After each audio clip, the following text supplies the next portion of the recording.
Bom dia a todos. Vamos continuar a última parte de cadeia de Markov. Hoje nós vamos tratar de cadeia de Markov a tempo contínuo. Tá? Então, lembrando, né?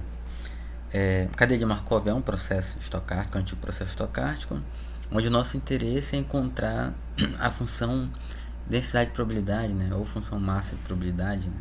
Pode ser os dois termos, para esse processo estocástico.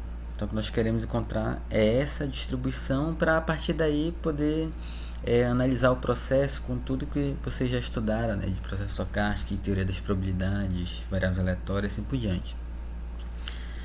E a cadeia de Markov ela é então um processo onde as mudanças, né, de resultados que eu observo no meu processo, elas ocorrem dependendo do valor atual da observação. Então eu observei o meu processo e vi um determinado resultado, um determinado valor. Aí eu vou colocar aqui então esse aqui é um determinado resultado lá do meu processo estocástico. Vou chamar aqui de A, resultado A. Então eu observei e vi esse valor A. Daqui a um certo tempo eu vou observar novamente esse meu processo. Quando eu for observar de novo esse processo, eu posso de novo enxergar o valor A, né? O resultado pode ser o A, ou pode ser um outro valor, um valor B, por exemplo, né? Então, quando eu for observar de novo esse meu processo, pode ocorrer que eu agora estou no B. Antes eu observei o A e agora eu observo o B. Quando eu for observar de novo, eu vou observar o A. E aí então eu vou ter a probabilidade de eu observei meu processo no tempo n-1, vou chamar aqui, e vi o valor A. Né? Qual é a probabilidade? Deixa eu voltar aqui, tá? Desculpa. Eu observei no tempo n e observei o A, né? Lembrando que é sempre a partir do momento atual. Então n é o momento atual. Observei no tempo n e vi o valor A. Dado isso, qual é a probabilidade de que no tempo n mais 1 eu vou enxergar o valor B? Então é essa probabilidade que eu quero calcular. E essa probabilidade, né, é o que vai estar representado aqui nas minhas transições, se eu estiver usando essa representação aí de grafo, ou é o que vai estar lá na minha matriz, se eu estiver usando representação de matriz, né? Então lá no meu elemento AB da matriz, digamos esse elemento bem aqui, meu elemento AB, entra exatamente essa probabilidade aí. Só que essa probabilidade ela vai ser calculada, né, em função de como eu observo esse meu processo, de quando eu observo esse meu processo. Então esse meu processo ele vai ser observado ao longo do tempo. Está falando de processo estocástico, ele vai ser observado ao longo do tempo, aqui melhando o tempo. Aí eu posso observar esse processo de forma discreta, então de tanto em tanto tempo eu vou lá e observo, né? E aí todo mundo aqui tem um ΔT igual, né? E assim vai. Então, todo dia, no final do dia, todo final de mês, de meia em meia hora, de 2 em 2 minutos, senão não importa quanto é esse ΔT, importa que ele é fixo, de tanto em tanto tempo eu vou lá e observo esse meu processo. Aí esse meu processo, né, ele pode inclusive ter a situação de que eu observei agora um tempo n e enxerguei A. Quando eu for observar lá no meu n mais 1, eu posso enxergar o A de novo, posso enxergar aqui o A de novo, ou posso ir para o B, né? Ou posso ir para o C, para o D, assim, vou ter vários resultados possíveis, né? Assim vai. Esse é meu processo estocástico a tempo discreto. Minha cadeia de Markov é a tempo discreto. Eu observo de tanto e tanto tempo. Só que tem outros processos em que a nossa observação ela ocorre não de tanto e tanto tempo, mas ela ocorre exatamente quando ocorre o fato que faz o meu processo mudar de valor. Então, por exemplo, o exemplo do estoque, né? Eu tenho um estoque, observo ele todo último dia da semana, que é para ver quantos eu tenho em estoque e a partir daí definir quantos eu vou pedir para o meu fornecedor entregar. Então, esse é um caso discreto, eu observo uma vez por semana, no último dia da semana. Né? Só que assim, as vendas, né, que fizeram meu estoque diminuir, elas não ocorreram no último dia da semana, certo? Elas foram ocorrendo ao longo da semana. Ao longo da semana foram tendo as vendas, meu estoque foi diminuindo. Inclusive, meu estoque pode em algum momento lá na segunda-feira mesmo, ou na terça, quarta, algum dia ter zerado, vendi já tudo e fiquei sem nada. Os clientes chegam, não tem nada para vender. Mas isso que foi ocorrendo ao longo do tempo não está influenciando na minha observação. Minha observação vai ser no último dia da semana e eu vou constatar lá quanto tem no meu último dia da semana. Então, caso discreto. Tem outras situações em que eu preciso tomar uma ação, eu preciso observar exatamente quando aquilo ocorre. Né? Então, eu tenho uma máquina que ela é crítica na minha linha de produção. Se ela parar, para toda a minha linha de produção e o tempo que ela ficar parada, eu vou estar tendo um prejuízo gigantesco ali. Então, se ocorre da máquina parar, eu preciso observar exatamente quando ela parou, exatamente naquele momento, colocá-la em manutenção e exatamente quando acabar a manutenção, eu vou colocar ela para trabalhar novamente. Né?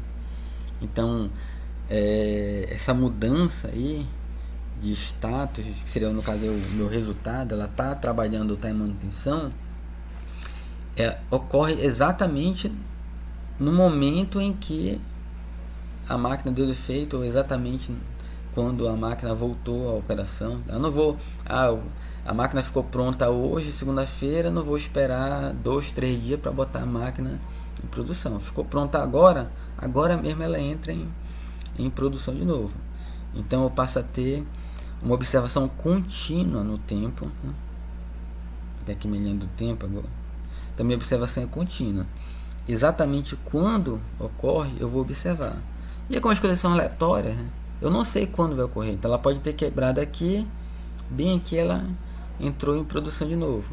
Aí depois quebrou bem aqui, dessa vez o defeito foi pior. Aí demorou um tempo maior para voltar à operação. Então percebo que eu não tenho distâncias de tempo iguais aqui, né? Elas são diferentes. Exatamente porque eu vou estar observando não em momentos pré-definidos, mas exatamente quando as coisas ocorrem. Então esse é o meu caso da cadeia de Markov a tempo contínuo, exatamente quando ocorre. E aí, como eu vou estar trabalhando com exatamente quando ocorre, então o que nós vamos parametrizar aqui, né, nossa cadeia de Markov, não vai ser exatamente a probabilidade. Né? No tempo discreto a gente colocava exatamente a probabilidade, 0,1, 0,7, então algum valor de probabilidade. A cadeia de Markov a tempo contínuo que nós vamos colocar é o parâmetro que vai nos auxiliar a encontrar essa probabilidade. É como assim? Que parâmetro? Bem, basicamente, o que a gente vai ter aqui, voltando do início, o que caracteriza, qual é a principal característica da cadeia de Markov? A principal característica da cadeia de Markov é que essas transições aqui, né, elas dependem exclusivamente da minha observação atual. As minhas observações anteriores, elas são excluídas, elas não vão importar, né? Então se eu pegar qual é a probabilidade disso aí, né? No meu N mais 1 eu estar no B, dado que no N eu estava no A e no N menos 1 eu estava em um determinado valor aqui e no N menos 2 eu estava em outro valor e assim vai. Então isso aqui não vai influenciar.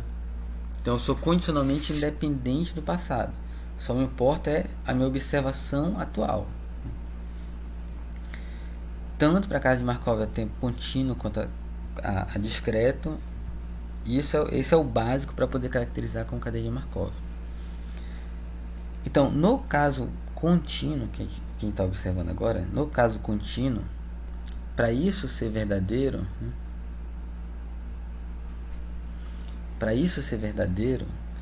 significa que essas transições, né, elas vão ocorrer conforme um processo de Poisson. Ou, em outras palavras, o tempo que vai demorar para ocorrer a transição vai ser um tempo exponencialmente distribuído. Então eu observei meu processo estocástico agora, minha cadeia de Markov, e vi o valor A. Eu sei que em algum momento do tempo pode ocorrer algum fato que vai fazer eu mudar do A para o B. Quando isso vai ocorrer é aleatório, mas tem que ser independente do passado. Agora eu estou no A, antes eu estava no B e faz 30 minutos que eu mudei para o A. Então esse passado, essa informação de o que aconteceu antes, não é relevante, não influencia, só influencia agora, eu observei agora, eu estou no A. Quando eu vou mudar para o B, qual é a probabilidade de mudar para o B daqui a 10 minutos, daqui a mais de 20 minutos e assim por diante. Então, essa probabilidade, ela tem que ser independente do passado, e para ela ser independente do passado, esse tempo que vai demorar para eu mudar do A para o B, ele tem que ser exponencialmente distribuído. Então, o tempo que demora para essa transição ocorrer, ele vai ser exponencialmente distribuído.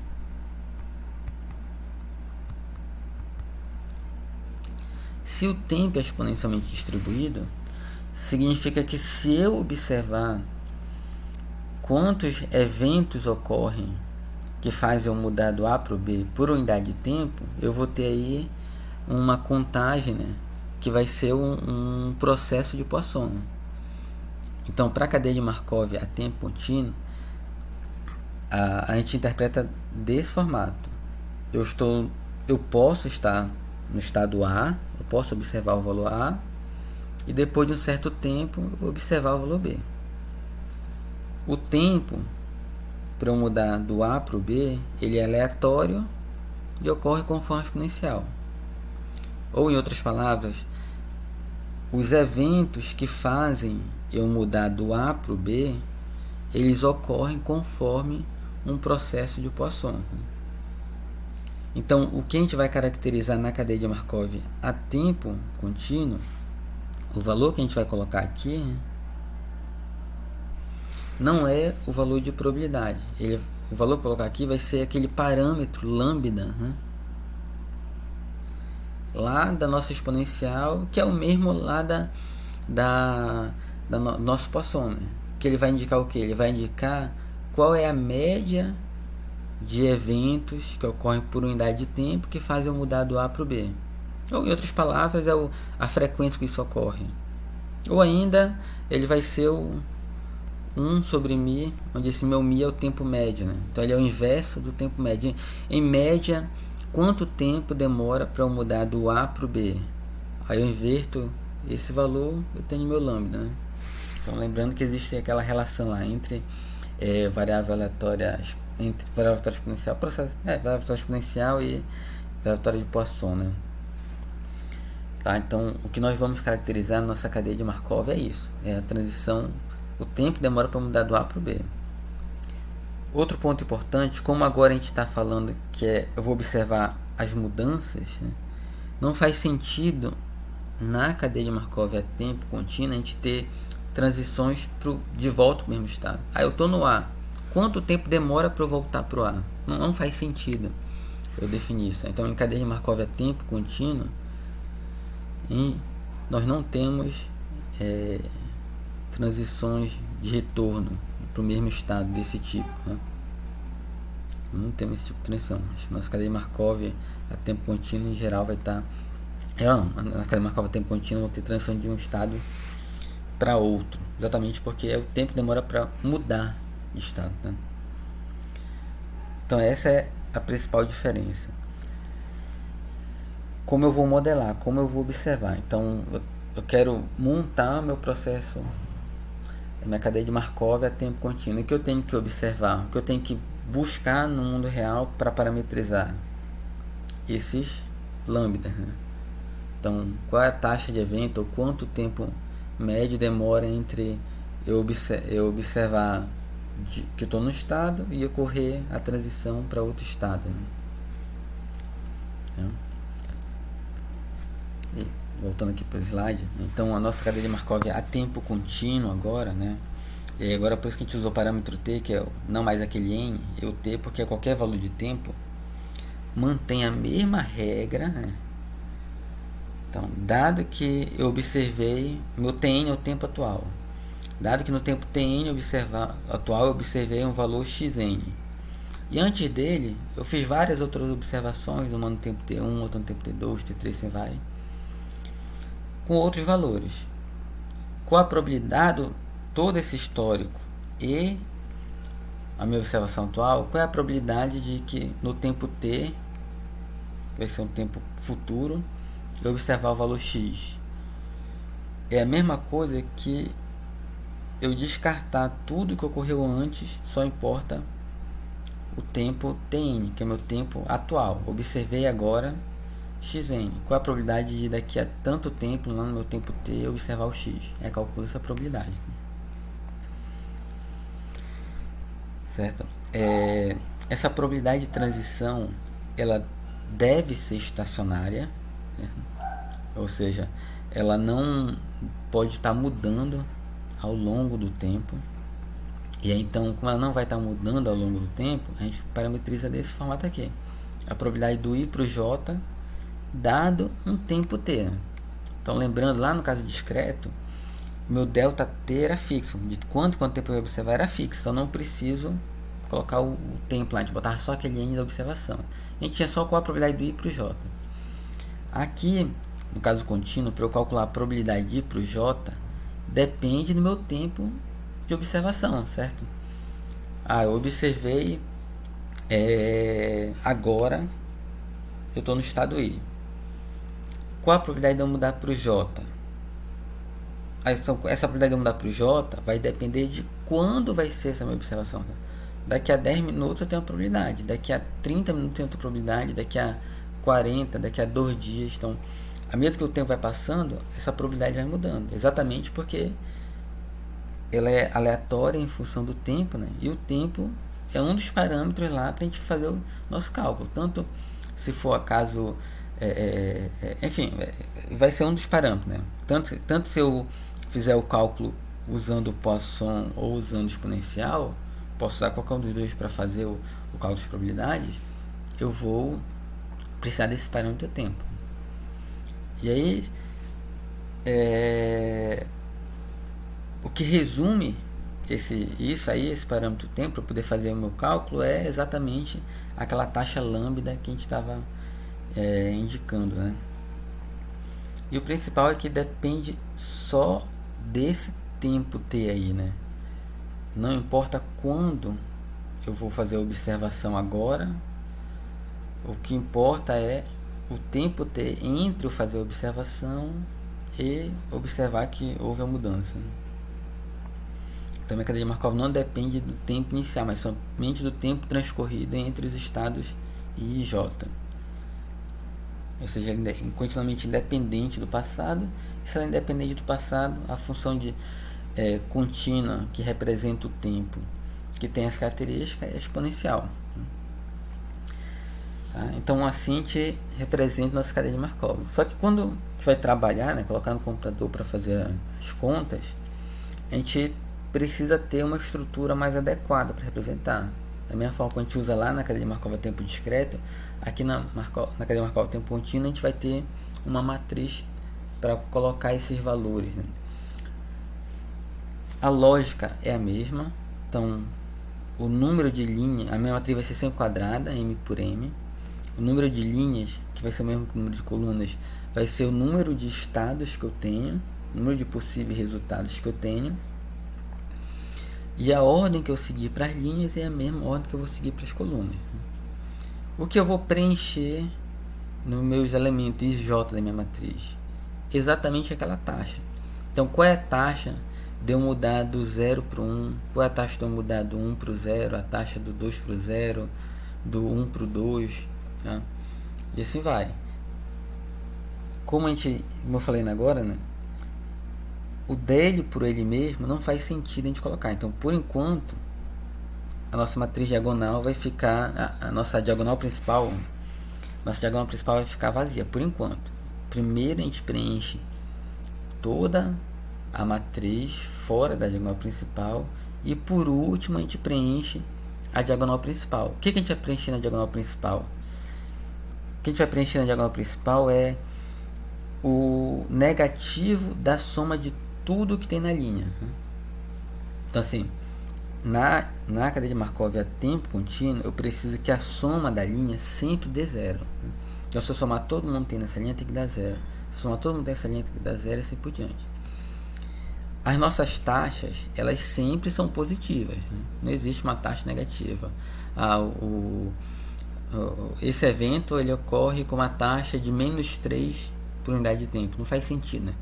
Uma taxa de menos 3 significaria um tempo negativo. Então, em média, o tempo médio para isso ocorrer é de menos 0,33. Não faz sentido, né?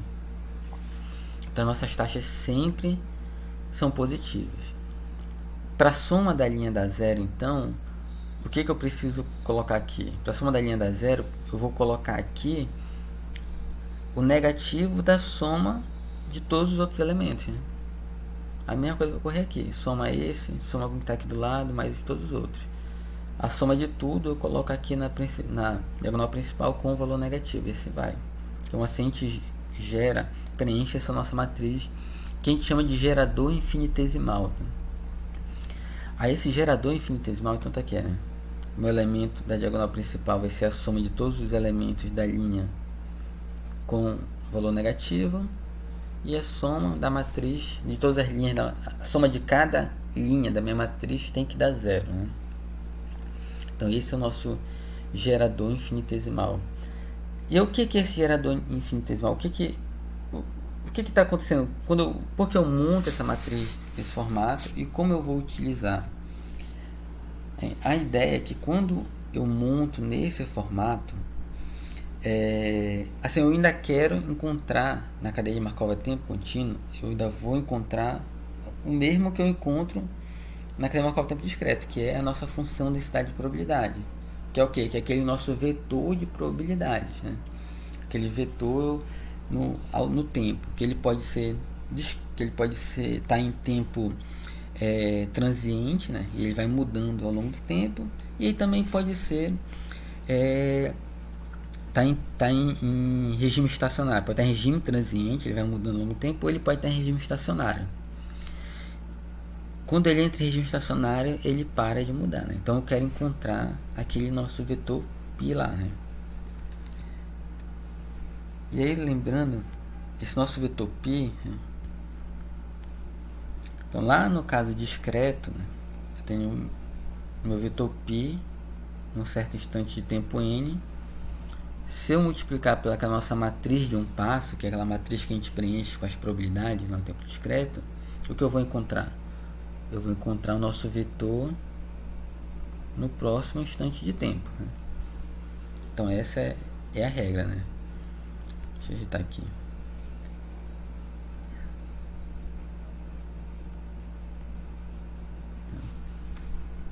Então a regra é essa. Tenho um vetor em determinado instante de tempo. Se eu multiplicar por matriz de um passo, eu encontro no próximo instante de tempo.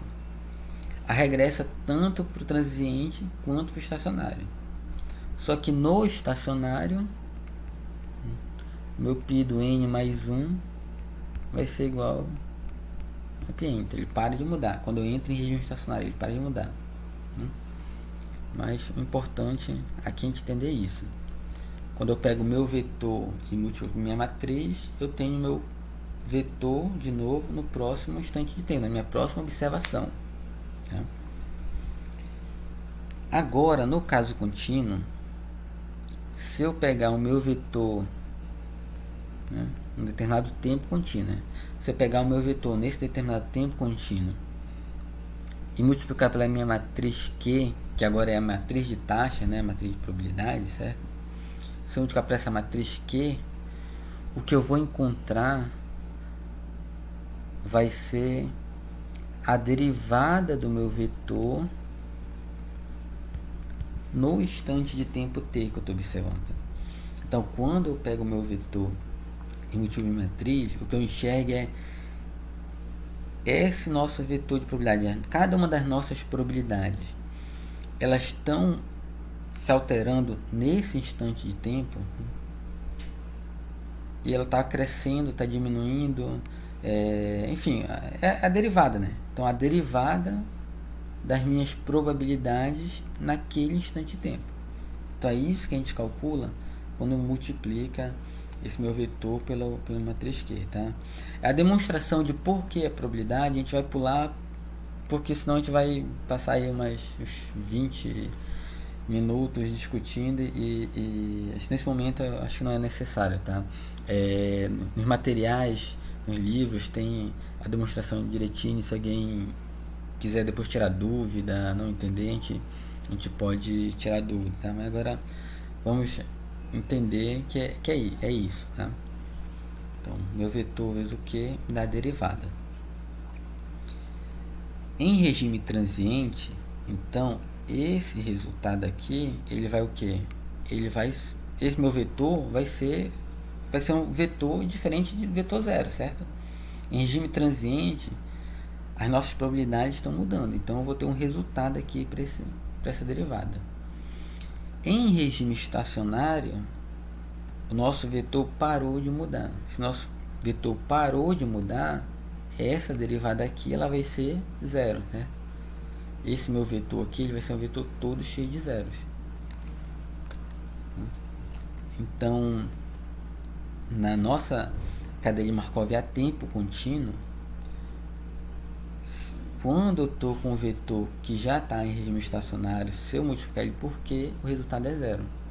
Então, então para eu calcular esse vetor em regime estacionário, para o caso contínuo, o que a gente monta é um sistema de equações, onde esse sistema de equações agora tem essa característica aqui. Antes, lá no caso discreto, né, nosso sistema de equações era o meu vetor em regime estacionário é igual a ele mesmo, né, vezes a matriz P, né? E aí junta com a equação de que se eu somar todos os elementos do meu vetor, ele tem que dar igual a 1. Isso aqui eu uso para resolver o sistema de equações lineares. Agora, no caso contínuo, eu vou usar esses dois. Então, troco primeiro por esse zero aqui, né? O sistema de equações lineares sempre vai ter solução?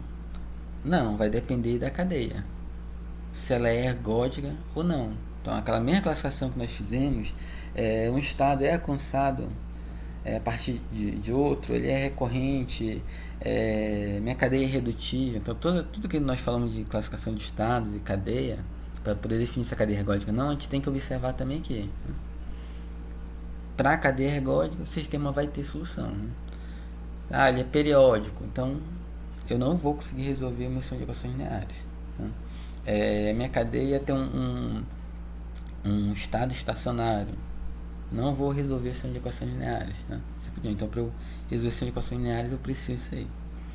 E um exemplo de aplicação, né, de cadeia de Markov a tempo contínuo, esse aqui é o chamado processo de nascimento e morte.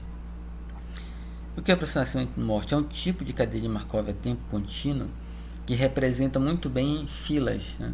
Então tem uma fila padrão, tem a fila da padaria, né?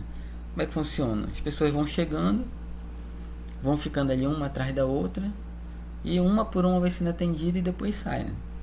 Então eu posso, ao longo do tempo, estar observando aquela fila. Vou chegar agora e vou observar quantos tem na fila. Tem 2. E aí vou observar continuamente essa fila. Em algum momento vai ter a chegada de uma nova pessoa.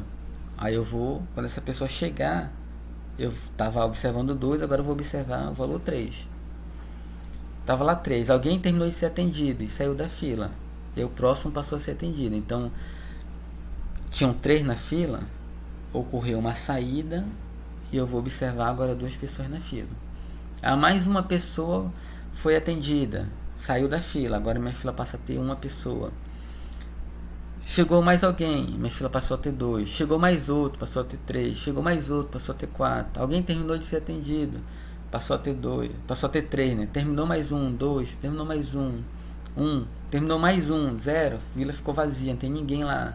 Chegou alguém, passa a ter uma pessoa, e assim vai. Então, a nossa fila, né?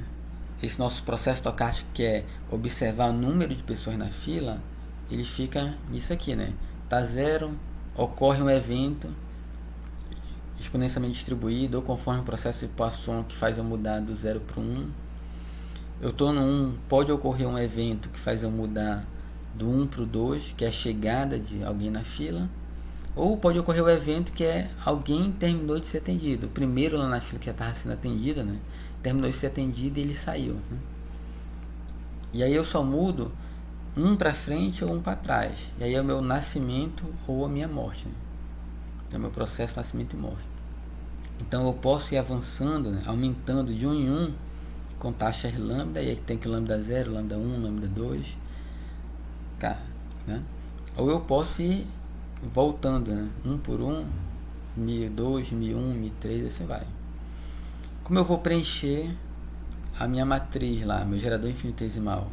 Então, primeiro elemento aqui, a diagonal principal, não preenche nada, vai preencher o resto.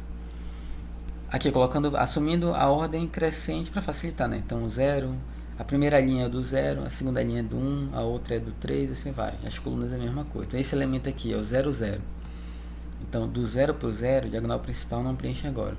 Próximo elemento, do 0 para o 1. Do 0 para o 1, pode ocorrer essa mudança? Pode, do 0 para o 1 ocorre.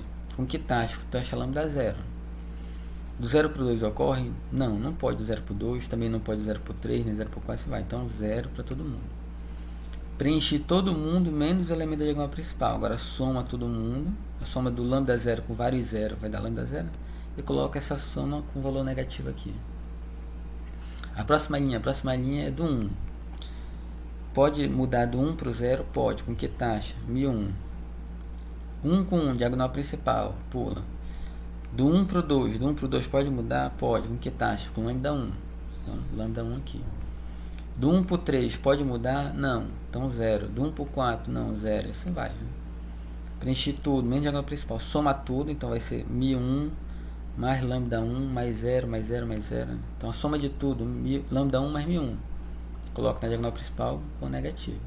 E assim a gente vai preenchendo todo o restante da minha matriz, né? Então, percebo que essa linha aqui do 2 fica parecida com a primeira, mas deslocado um pouco para frente. Do 3 também fica parecido com a primeira, deslocado para frente, assim vai. Perceba ainda que esse processo aqui ele é infinito, né? Essa minha fila, a gente não está colocando que existe um limite para ela. Teoricamente, ela é infinita, né? Vai crescer infinitamente.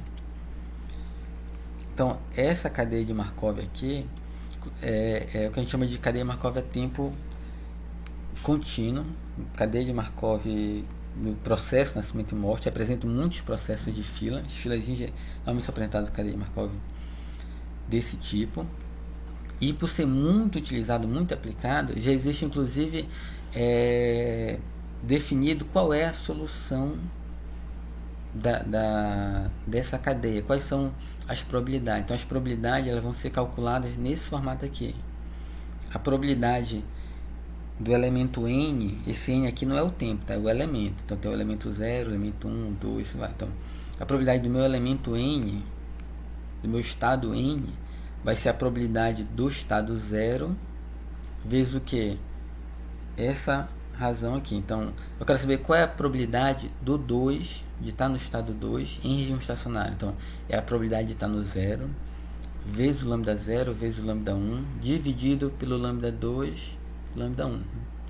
No n, lambda 0 é a probabilidade do 0 vezes lambda 0, lambda 1, lambda 2 até chegar o lambda n menos 1 dividido por μn, μn menos 1, μ3, μ2, μ1 até chegar aqui de volta. Então essa é assim que a gente calcula as probabilidades. O que a gente vai precisar então? Vai precisar determinar o π0, né? A probabilidade desse primeiro elemento aqui.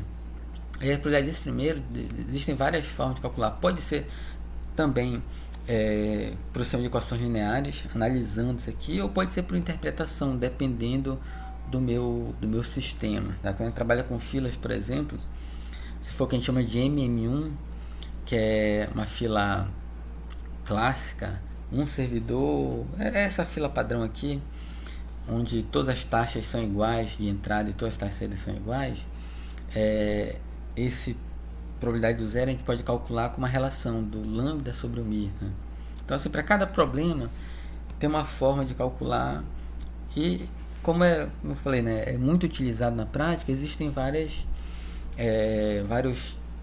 assim, nos livros, as cadeias de Markov, elas são apresentadas já com várias soluções. Se a cadeia de Markov for desse jeito, se for daquele outro formato, se representa isso, se representa aquilo. Né? E, inclusive,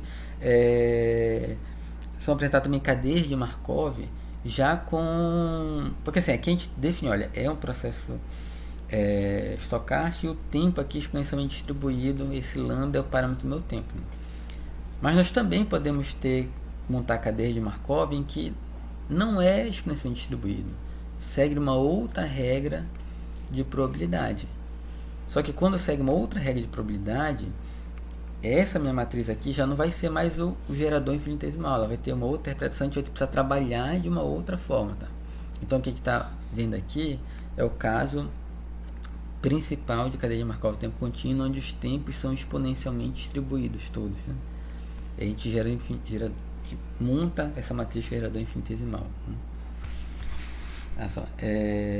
Então, cadeia de Markov, a gente vai até aqui, tá?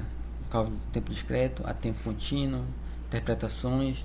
Vou colocar um outro vídeo com mais um exemplo de cadeia de Markov a tempo contínuo, e vou colocar também um exercício tanto para vocês montarem, né, cadeia de Markov e pensarem um pouco nessa questão da montagem da matriz, quanto para fazer algumas simulações, alguns cálculos numéricos. Tá? Uma coisa importante em cadeia de Markov, como vocês viram, né, tanto no caso discreto quanto no caso contínuo, a gente vai estar trabalhando com resolver sistemas de equações lineares. E aí existem vários programas, né, MATLAB, em Python, Octave e ferramentas específicas de cadeia de Markov que trabalham exatamente para resolver o sistema de equações lineares, já tem lá os algoritmos otimizados e assim por diante. Qual é o grande problema assim, que a gente encontra quando vai trabalhar a cadeia de Markov? É saber interpretar, saber montar a cadeia, né? E principalmente montar um algoritmo que preenche a matriz para mim, né? Eu tenho uma cadeia com 1 milhão de estados. Não vou desenhar na mão 1 milhão de estados e não sei quantos milhares de transições. Nem vou preencher na mão a matriz, né, de 1 milhão por 1 milhão. Então preciso elaborar algum algoritmo que faz isso pra gente, né? Então o próximo vídeo, a próxima aula vai ser falando um pouquinho sobre essa parte de como utilizar, como aplicar a cadeia de Markov, como elaborar o algoritmo, tá? Vou pegar um exemplo para mostrar para vocês. Até logo, então, bons estudos.